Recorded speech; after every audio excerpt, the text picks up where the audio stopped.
নমস্কার।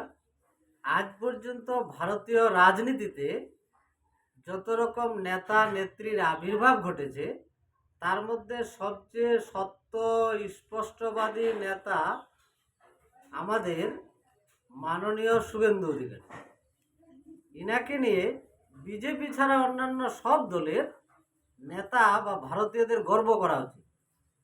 সৎ ব্যক্তি হিসাবে নোবেলের সমতুল্য কোনো পুরস্কার থাকলে তার ব্যবস্থা করা উচিত। যেমন হিন্দি সিনেমা ধামালে জাভেদ জাফরি মানব এর ভূমিকায় দেখা গেছে, তেমনি বিজেপিতে শুভেন্দু অধিকারী সত্য কথা বলে ফেলে, তাকে মোদিজি আর অমিতজি থামাতে পারে না। উনি এসআইআর প্রসঙ্গে বলেছিলেন, এই যে সামনে এসআইআর প্রসঙ্গে উনি কিন্তু আগেই বলেছিলেন হিন্দুদের ভয় নেই, আমি আছি, বিজেপি আছে, আর এই মুসলমানদের এই দেশ থেকে নিজের দেশে আমি পাঠাবো, যেই দেশ থেকে এসেছে সেইখানে পাঠাবো। আর এগুলো সব রোহিঙ্গা, ঘটনা ঘটলেও তাই।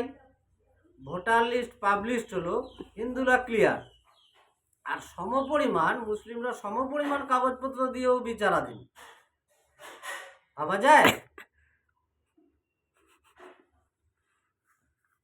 তার মানে ওরা সবাই জানতো, কিন্তু সত্যবাদী অধিকারী মহাশয় সব আগেই বলে দিয়েছেন।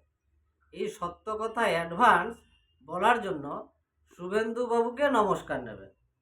আপনাকে সত্য বলতে মানা করুক, আপনি বলে যান